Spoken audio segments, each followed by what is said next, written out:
নমস্কাৰ মই কুমুদ দাস মেট্ৰিকৰ ৰিজাল্ট দিলে 1 লাখৰ বেছি ফাৰ্ষ্ট ডিভিজন পাইছে প্ৰায় 1.5 লক্ষাধিক শিক্ষাৰ্থীয়ে সেকেন্ড ডিভিজন তৃতীয় বিভাগ পাইছে 60,000ৰ বেছি আৰু ফেইল কিমানে কৰিলে আমি হিচাপটো এতিয়ালৈকে কৰা নাই আমি ফেইল কৰা সকলক হিচাপত নধৰিম নেকি কিয় নধৰিম 4,29,078 জন মুঠ পৰীক্ষাৰ্থীৰ 75.70% পাছ কৰিলে মানে মোটামুটি 25% ফেইল কৰিলে এনে অৱস্থাত ফেইল কৰা শিক্ষাৰ্থীৰ সংখ্যাও 1 লাখৰ কম নহয় এতিয়া তেওঁলোকে কি কৰিব পাছ কৰা সকলে কি কৰিব পাছ কৰা ফেইল কৰা সকলোকে আমি এই পথ দেখুৱাব লাগিব ৰিজাল্টৰ পিছত সকলোৱে কিছু কথা আলোচনা কৰিছে ইয়াতকৈ আৰু অলপ ভাল হোৱা হলে ভাল আছিল কিমান ভাল হোৱা হলে আসলতে ভাল আছিল হিমা কিমান যি সকলে ফেইল কৰিলে তেওঁলোকৰ কথাখিনিও পাতিব লাগিব এদিন জীৱন মেট্ৰিক পৰীক্ষাতে শেষ হৈ নাযায় ফেইল কৰিলেও পাছ কৰিলেও এতিয়া আসল জীৱন আৰম্ভ হ'ব বুলি সাগে কোৱা মেলা আৰম্ভ হৈছে আজি আপোনাক 10টা কথা কম মনত ৰাখি যদি চলে জীৱন হসাকয়ে জীৱন হৈ পৰিব কষ্ট নাথাকে আসলতে কি জানে ৰিজাল্টৰ পিছত অৰ্থাৎ এটা বা দুটা দিন পিছত আলোচনা কৰি পিছলৈ আৰু কোনেও ৰিজাল্টৰ কথা সদায় আলোচনা নকৰে কথাটো ঠিক এনেকুৱা স্কুলত পঢ়ি থাকোতে কোনখন স্কুলত পঢ়ি আছে সেইটো গুৰুত্বপূৰ্ণ কিন্তু স্কুল এৰি কলেজ যাবলৈ ওলোৱাৰ সময়ত কলেজখন কি হ'ব সেইটো জৰুৰী সেই কাৰণেই আজি আপোনাক কথাখিনি ক'ব খুজিছো কিন্তু কলেজ এৰাৰ পিছত যেতিয়া চাকৰি কৰি থাকিব তেতিয়া আৰু কোনেও চাকৰিত সুধি নুফুৰে যে কোনখন কলেজত পঢ়িছিল বা পঢ়িছিলা এনে বহু কথাই এটা ষ্টেপ আগুৱাই যোৱাৰ পিছত লাহে লাহে অপ্ৰাসংগিক হৈ পৰে আমাৰ মানুহৰ জীৱনটো ঠিক এনেকুৱাই কিন্তু জীৱনটো কেতিয়াও থমকি নৰয় বা থমকি ৰব দিব নোৱাৰে কোনেও নোৱাৰে মেট্ৰিক পাছ কৰা বা ফেইল কৰা সকলোৱে এটা নতুন জীৱন আৰম্ভ কৰিবলৈ লৈছে গতিকে সকলোকে শুভেচ্ছা দিছো কথাখিনি আজি মেট্ৰিক পাছ কৰা ঘৰৰ ওচৰৰ লৰাটো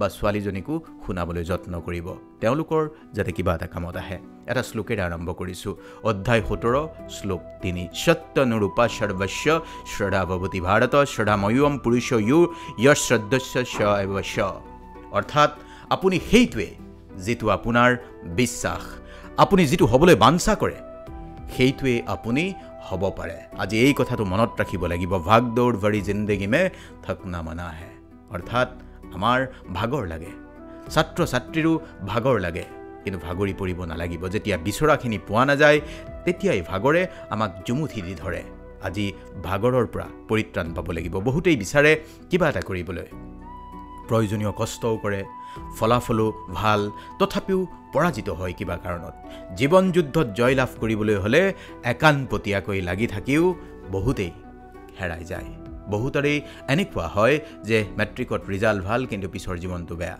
সপোনবোৰ আশাবোৰ সময়ে সময়ে আমাৰ হলনি হৈ গৈ থাকে আমি সপোন দেখি থাকো ফেইল কৰা সকলৰ বহুতৰে শিক্ষা জীৱন হয়তো ইয়াতেই শেষ হৈ যাব আজি যিসকল পাছ কৰিছে তেওঁলোক ভাগ্যৱান তথাপি তেওঁলোকেও কিবা এটা কৰি চলিব পাছ কৰা সকলেও ফেইল কৰা সকলেও আজি মধ্যবিত্তৰ সপোনৰ পৰা আৰম্ভ কৰি একেলগে ফেইল কৰা সকলৰ সপোনলৈকে কথাটো পাতিম সপোনটো সকলোৰে থাকে সপোন আমিও দেখো এই যে পঞ্চম ষষ্ঠ শ্ৰেণীত সপোন দেখিছিল ডাক্তৰ হোৱাৰ তাৰ পিছত লাহে লাহে নৱম দশমনত হয়তো ইঞ্জিনিয়াৰ হোৱাৰ সপোন দেখিলে তাৰ পিছত হয়তো IAS দ্বাদশৰ পিছত BA পাছ কৰিলে চৰকাৰী চাকৰি এটা পালেই হ'ল চৰকাৰী চাকৰিটো বিচাৰি হাবাথুৰি খোৱাৰ পিছত চাকৰি পোৱা নাই BA পাছ কৰি কিবাকৈ সাবসিডি থকা ঋণ বা লোন এটা পালেই হ'ল এনেকৈ আমাৰ সপোনবোৰ হলনি হৈ গৈ থাকে অভিভাৱকৰ মুখামুখি হ'বলৈ লাজ কৰিবলগীয়া পৰিৱেশ পৰিস্থিতিৰ সৃষ্টি হয় লাহে লাহে হেৰাই যায় জীৱনৰ ৰংবোৰ এনে আশাভংগৰ যাতনাৰে পিষ্ট হৈ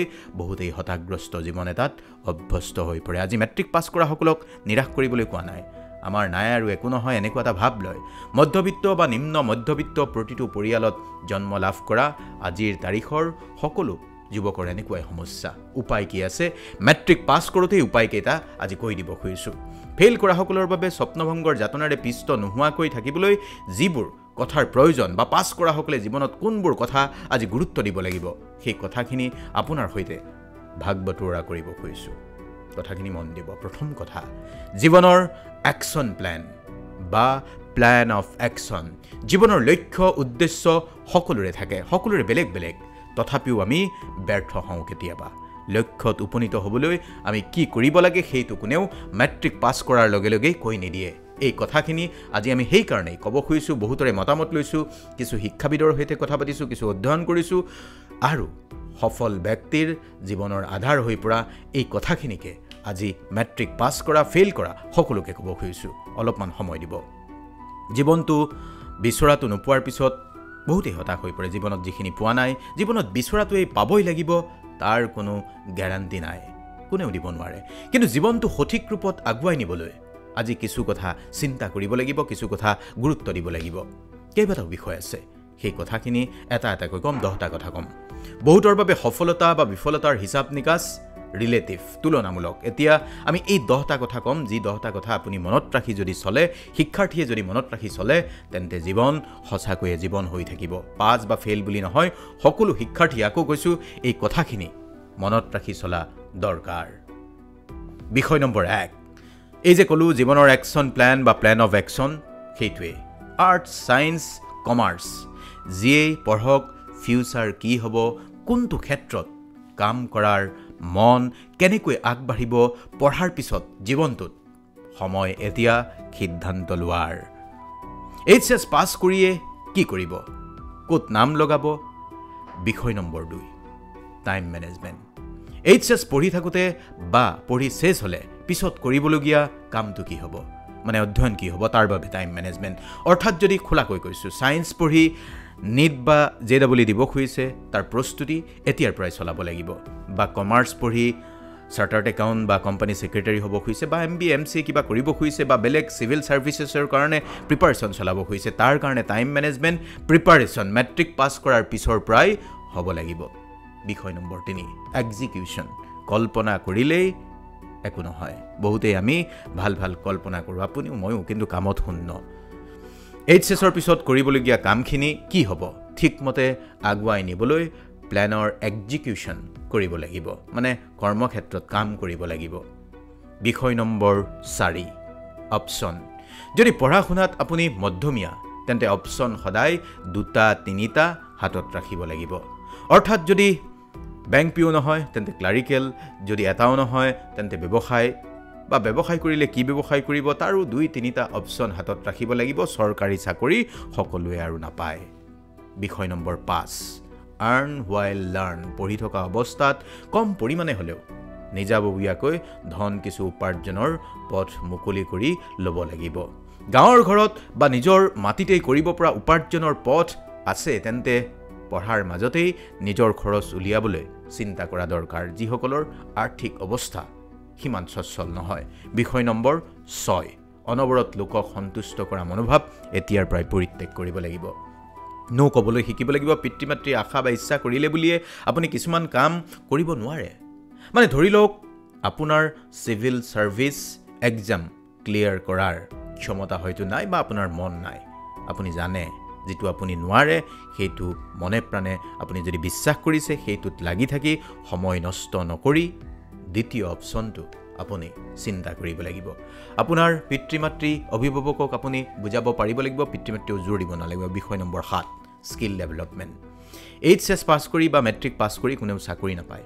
গতিকে যিটো বিষয়ত আগ্ৰহ বা ইণ্টাৰেষ্ট আছে, সেইমতে এটা অন্তত স্কিল আপুনি ল'ব লাগিব, যিটোৰে আপোনাৰ চাকৰি লাভতো সহায় হ'ব বা অন্য উপাৰ্জনৰ সুবিধাও হ'ব। আপুনি কোনটো স্কিল এলেকাত, মানে কোনটো ক্ষেত্ৰত কাম কৰিব, নিজেই ঠিক কৰি ল'ব লাগিব। সেইটো আপোনাৰ নিজৰ প্ৰায়ৰিটি। বিষয় নম্বৰ 8, এক্সাৰচাইজ। এক্সাৰচাইজ বা ব্যায়ামে কেৱল শৰীৰ মন প্ৰফুল্ল কৰাই নহয়, সদায় নতুন নতুন কামত লাগি থাকিবলৈ শক্তি দিয়ে। সেনা আৰক্ষীৰ চাকৰিৰ ক্ষেত্ৰতো কাম দিয়ে। এক্সাৰচাইজে মনটো সজীৱ কৰি ৰাখে, ডিপ্ৰেশ্যন নাহে, এংজাইটি নাহে। বিষয় নম্বৰ 9, নতুন জ্ঞানৰ অন্বেষণ। মেট্ৰিক পাছ কৰাৰ পিছত আপুনি জনাটোৱেই সৰ্বশেষ নহয়, সকলো জানি নল'লে নতুন নতুন বিষয় ক্ষেত্ৰত এতিয়া নতুন নতুন বিষয় আপুনি জানিব লাগিব। নতুন নতুন ক্ষেত্ৰত সংস্থাপনৰ পথ ওলায়, নতুন জ্ঞান আহৰণ বা বিষয়ত জোৰ দিব পাৰিব লাগিব, যাতে আপুনি সমাজখনৰ সৈতে মিলি চলি এটা চাকৰি গোটাই ল'ব পাৰে, এটা উপাৰ্জনৰ পথ। নম্বৰ 10, নিজৰ বাবে সময়।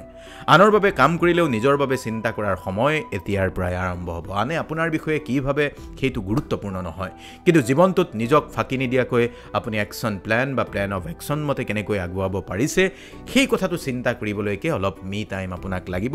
সঠিকভাৱে কিছুমান কথা নিজৰ মনৰ মাজত পৰ্যালোচনা কৰিব লাগিব, অন্ততঃ আধা ঘণ্টা মোবাইল ফোন বন্ধ কৰি লৈ।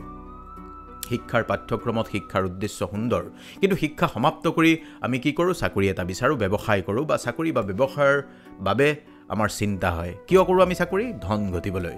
শিক্ষা শেষ কৰি যদি চাকৰি বা ব্যৱসায় কৰিবই লাগে, ধনেই ঘটিব লাগে, আপুনি যদি HS পাছ কৰাৰ পিছত বা ডিগ্ৰী পাছ কৰাৰ পিছত ধন ঘটিম বুলিয়ে ভাবিছে, তেনেহ'লে এতিয়াৰ পৰাই সেই বিষয়টো সন্দৰ্ভত ধাপে ধাপে জ্ঞান আহৰণ কৰিব লাগিব। কাৰণ স্কুল কলেজত আপোনাক ধন কেনেকৈ ঘটিব লাগে সেইটো নিশিকালে, জীৱন যুদ্ধৰ সংগ্ৰামখন কেনেকৈ কৰিব লাগে সেয়া নিশিকালে। আপুনি মই পঢ়ি অহা পাঠ্যক্ৰমত এনে কিছুমান বিষয় আছে যিবোৰৰ বাস্তৱত কোনো কাম নাই, তথাপি আপুনি পঢ়িব লাগিব। উচ্চ গণিতত শিকা এটা সূত্ৰ কামত লগা নাই, ত্ৰিকোণমিতিৰ কিমান টান, কিন্তু তাৰ পিছতো ত্ৰিকোণমিতিয়ে জীৱনত কোনো কাম দিয়া নাই। জীৱনৰ আচল শিক্ষা আপুনি বাস্তৱ ক্ষেত্ৰখনত শিকিব লাগিব, কিন্তু পঢ়িবলৈ লাগিব।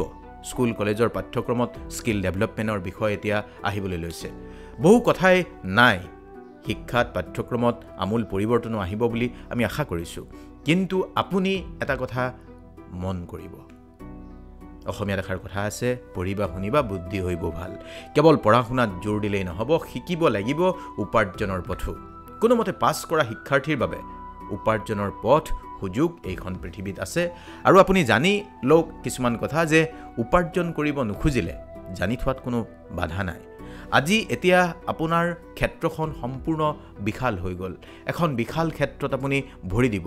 এই যে স্কুলখনত, যিখন স্কুলৰ পৰা আপুনি মেট্ৰিক পাছ কৰিলে, তাৰপিছত এখন আপুনি হায়াৰ ছেকেণ্ডেৰীত যাব বা কলেজত যাব, সেই কলেজখনত এখন বিশাল ক্ষেত্ৰ পাব, নতুন নতুন মনৰ মানুহ পাব। সেইসকলৰ লগত কেনেকৈ মিলা মিছা কৰি আপোনাৰ জীৱনটোক সঠিক দিশত আগুৱাই নিব, সেই কথাটোৱেই আজি ভবাৰ প্ৰয়োজন আছে। আৰু এটা কথা, বেয়া পালেও কিছুমান বিষয়ত, যিবোৰ বিষয় এতিয়া আপোনাৰ নহয়, সেইবোৰ বিষয়ত নোসোমোৱাই ভাল। মানে ধৰি লওক কিছুমান আৱেগিক কথা, ভাল লগা বেয়া লগা, সেইবোৰ কথাত এতিয়াই নোসোমোৱাই ভাল।